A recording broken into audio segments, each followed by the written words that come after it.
ಕರ್ನಾಟಕದಿಂದ ದಿಲ್ಲಿಗೆ ಮುಖ್ಯಮಂತ್ರಿಗಳು ಉಪಮುಖ್ಯಮಂತ್ರಿಗಳು ಹೋಗ್ತಾ ಇದ್ದಾರೆ ಅಂದ ತಕ್ಷಣ ಮಾಧ್ಯಮದಲ್ಲಿ ಸಚಿವ ಸಂಪುಟ ಪುನಾರಚನೆ ಅಂತ ಸುದ್ದಿ ಬರೋದಕ್ಕೆ ಶುರುವಾಗುತ್ತೆ. ನಾವು ಸ್ಪಷ್ಟವಾಗಿ ಹೇಳ್ತಾ ಇದ್ದೀವಿ, ಅದರ ಸಾಧ್ಯತೆ ಸದ್ಯಕ್ಕೆ ಕಡಿಮೆ.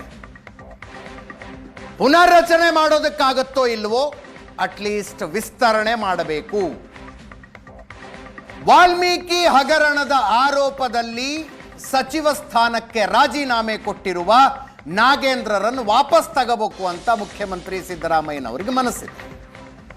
ಇದು ಒಳಗೊಳಗೆ ಮನಸ್ಸಿನೊಳಗೆ ಯೋಚನೆ ಮಾಡ್ತಿರೋದಲ್ಲ. ಸಿದ್ದರಾಮಯ್ಯನವರು ಬಹಳ ಕಡೆ ಬಹಿರಂಗ ವೇದಿಕೆಯ ಮೇಲೆ ಈ ಮಾತನ್ನು ಹೇಳಿದ್ದಾರೆ. ನಾಗೇಂದ್ರನ ವಾಪಸ್ ತಗೋತೀವಿ. ಮಾಜಿ ಸಚಿವ ನಾಗೇಂದ್ರ ಕೂಡ ಅಷ್ಟೇ. ಅವರು ವಾಲ್ಮೀಕಿ ಹಗರಣದ ಆರೋಪದಲ್ಲಿ ರಾಜೀನಾಮೆ ಕೊಟ್ಟು ಅರೆಸ್ಟ್ ಆಗಿ ಜೈಲಿಗೆ ಹೋಗಿ ಬಂದ ಮೇಲೆ ತಮ್ಮ ಕ್ಷೇತ್ರಕ್ಕೆ ಹೋಗಿರೋದೇ ಅಪರೂಪ. ಬಳ್ಳಾರಿ ಗ್ರಾಮೀಣ ವಿಧಾನಸಭಾ ಕ್ಷೇತ್ರಕ್ಕೆ ಹೋಗಿರೋದೇ ಅಪರೂಪ. ಮಂತ್ರಿಯಾಗೆ ಇಲ್ಲಿಗೆ ವಾಪಸ್ ಬರ್ತೀನಿ ಅನ್ನೋ ಹಠ ಅವರು. ದಿನಗಣನೆ ಮಾಡ್ತಾ ಇದ್ರು ನಾಗೇಂದ್ರ. ಇವತ್ತು ಕ್ಯಾಬಿನೆಟ್ಟಿಗೆ ವಾಪಸ್ ಬರ್ತೀನಿ, ನಾಳೆ ಕ್ಯಾಬಿನೆಟ್ಟಿಗೆ ವಾಪಸ್ ಬರ್ತೀನಿ, ನಾಡಿದ್ದು ಕ್ಯಾಬಿನೆಟ್ಟಿಗೆ ವಾಪಸ್ ಬರ್ತೀನಿ. ಎಲ್ಲವೂ ತಯಾರಿದೆ ಅನ್ನುವಾಗ ಏಕಾಏಕಿ ಬೆಳಗಿನ ಜಾವ 4:15 ಇಡಿ ಅವರು ಮತ್ತೆ ರೇಡ್ ಮಾಡಿದ್ದಾರೆ. ಮತ್ತೆ ಮಂತ್ರಿಯಾಗುವ ಹುರುಪಿನಲ್ಲಿದ್ದ ನಾಗೇಂದ್ರರ ಮೇಲೆ ಇಡಿ ರೇಡ್ ಮಾಡಿದೆ. ಕೇವಲ ನಾಗೇಂದ್ರರ ಮೇಲೆ ಮಾತ್ರ ಅಲ್ಲ,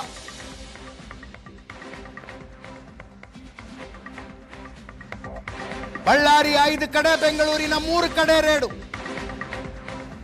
ಬಳ್ಳಾರಿಯ 4 ಜನ ಕಾಂಗ್ರೆಸ್ ಶಾಸಕರ ಮನೆಗಳ ಮೇಲೆ, ಒಬ್ಬ ಸಂಸದರ ಮನೆಯ ಮೇಲೆ.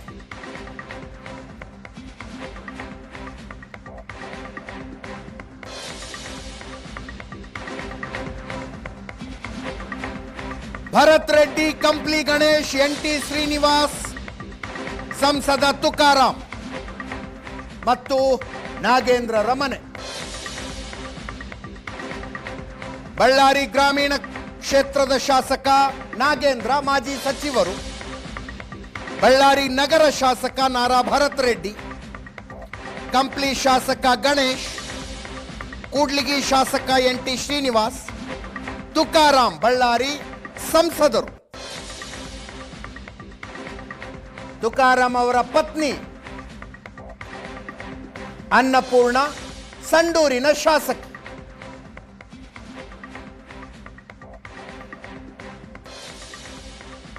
ಹಂಗ ನೋಡಿದ್ರೆ ಇದು 5 ಶಾಸಕರು ಮತ್ತು ಒಬ್ಬ ಸಂಸದರ ಮೇಲಿನ ದಾಳಿ.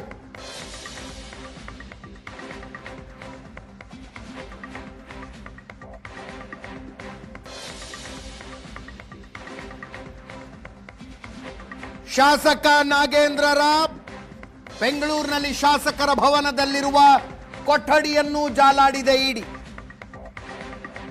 ಬೆಂಗಳೂರಿನಲ್ಲಿ ಅವರ ಮನೆ, ಸಂಡೂರಿನಲ್ಲಿ ಸಂಸದ ತುಕಾರಾಂ ಅವರ ಮನೆ, ಬೆಂಗಳೂರಿನ ಜಯನಗರದಲ್ಲಿರುವ ಸಂಸದ ತುಕಾರಾಂ ಅವರ ಮನೆ, ಬಳ್ಳಾರಿಯಲ್ಲಿ ಶಾಸಕ ಭರತ್ ರೆಡ್ಡಿ ಮನೆ, ಕಂಪ್ಲಿಯಲ್ಲಿ ಶಾಸಕ ಗಣೇಶ್ ಮನೆ, ಕೂಡ್ಲಿಗಿಯಲ್ಲಿ ಶಾಸಕ NT ಶ್ರೀನಿವಾಸ್ ಮನೆ, ಜೊತೆಗೆ ನಾಗೇಂದ್ರ PA ಗೋವರ್ಧನ್ಗೆ ಸೇರಿದ ಮನೆ ಬಳ್ಳಾರಿಯಲ್ಲಿ. ಇಷ್ಟು ಕಡೆ ರೇಡ್ ಆಗಿದೆ.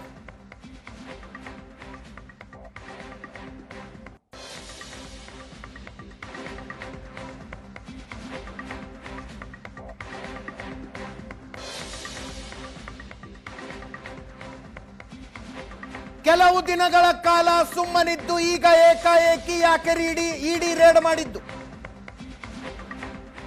ಅದೊಂದು ಚೀಟಿ ಬಹಿರಂಗಗೊಂಡಿದೆ. ಶಾಸಕರುಗಳಿಗೆ ದುಡ್ಡು ಕೊಟ್ಟಿದ್ದ ಲೆಕ್ಕ ಬರೆದಿಟ್ಟ ಚೀಟಿ ಒಂದು ಬಹಿರಂಗ ಆಗಿದೆ. ನಾಗೇಂದ್ರರ ಆಪ್ತ ವಿಜಯ್ ಕುಮಾರ್ ಬರೆದಿದ್ದ ಚೀಟಿ ಅದು. 3 ಜನ ಕಾಂಗ್ರೆಸ್ ಶಾಸಕರಿಗೆ ದುಡ್ಡು ಕೊಟ್ಟಿದ್ದರ ಲೆಕ್ಕನ ಚೀಟಿಲಿ ಬರೆದು, ಆ ಚೀಟಿದೊಂದು ಫೋಟೋ ತೆಗೆದು ಆ ಫೋಟೋನ ವಾಟ್ಸಪ್ ಮೂಲಕ ನಾಗೇಂದ್ರರಿಗೆ ಕಳಿಸಿದ್ರು ನಾಗೇಂದ್ರ ಆಪ್ತ ವಿಜಯ್ ಕುಮಾರ್.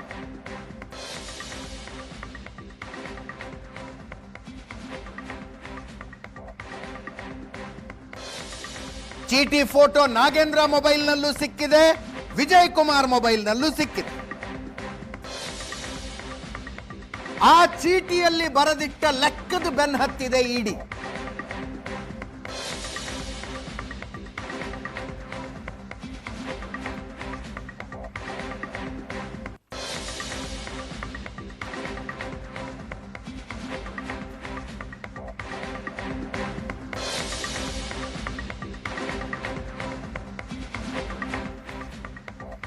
ಇಡಿ ದಾಳಿಯ ಸಂದರ್ಭದಲ್ಲಿ ಚೀಟಿಯ ಫೋಟೋ ಸಿಕ್ಕಿತ್ತು, ವಿಜಯ್ ಕುಮಾರ್ ಮೊಬೈಲ್ನಲ್ಲೂ ಸಿಕ್ಕಿತ್ತು, ನಾಗೇಂದ್ರ ಮೊಬೈಲ್ನಲ್ಲೂ ಸಿಕ್ಕಿತ್ತು.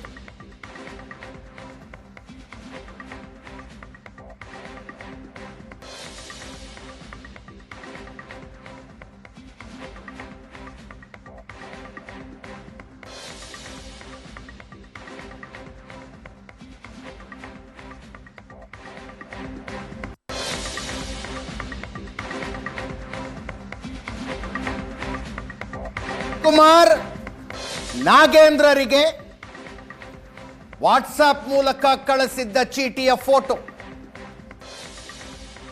ಅದರ ಜೊತೆಗೆ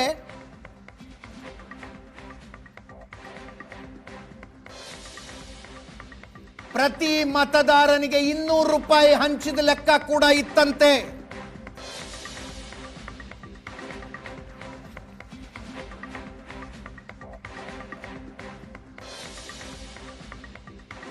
ಮತದಾರರುಗಳಿಗೆ ಲೋಕಸಭಾ ಚುನಾವಣೆಯ ಸಂದರ್ಭದಲ್ಲಿ ಬಳ್ಳಾರಿ ನಗರ, ಬಳ್ಳಾರಿ ಗ್ರಾಮೀಣ, ಕಂಪ್ಲಿ ಮತ್ತು ಕೂಡ್ಲಿಗಿಯ ಜನರಿಗೆ ಒಂದೊಂದು ಓಟಿಗೆ 200 ರೂಪಾಯಿ ಅಂತ 4 ಕ್ಷೇತ್ರಗಳಿಗೆ ಹಂಚಿಕೆ ಮಾಡಿದ್ರೆ ಒಬ್ಬೊಬ್ಬ ಶಾಸಕರಿಗೆ ಎಷ್ಟು ದುಡ್ಡು ಕಳಿಸಬೇಕು ಅನ್ನೋದನ್ನು ಬರೆದಿಡಲಾಗಿತ್ತಂತೆ.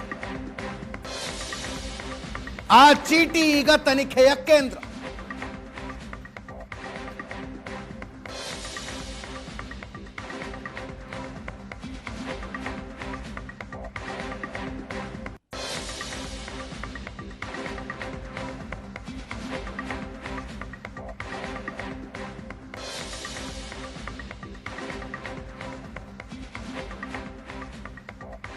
ವಾಲ್ಮೀಕಿ ನಿಗಮದಲ್ಲಿ ಅಕ್ರಮ ಎಸಗಿ ಅದರಿಂದ ಬಂದ ದುಡ್ಡಿನಲ್ಲಿ 20 ಕೋಟಿ 19 ಲಕ್ಷ ರೂಪಾಯಿಗಳನ್ನು 20 ಕೋಟಿ 19 ಲಕ್ಷ ರೂಪಾಯಿಗಳನ್ನು ಬಳ್ಳಾರಿ ಲೋಕಸಭಾ ಚುನಾವಣೆಗೆ ಖರ್ಚು ಮಾಡಲಾಗಿತ್ತು ಅಂತ ಇಡಿ ಚಾರ್ಜ್ ಶೀಟ್ ಹಾಕಿದೆ.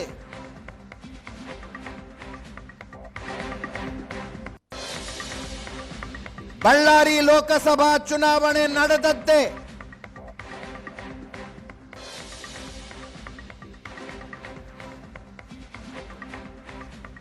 ವಾಲ್ಮೀಕಿ ಹಗರಣದ ದುಡ್ಡಿನಲ್ಲಿ ಅಂತ ಇಡಿಯ ಆರೋಪ.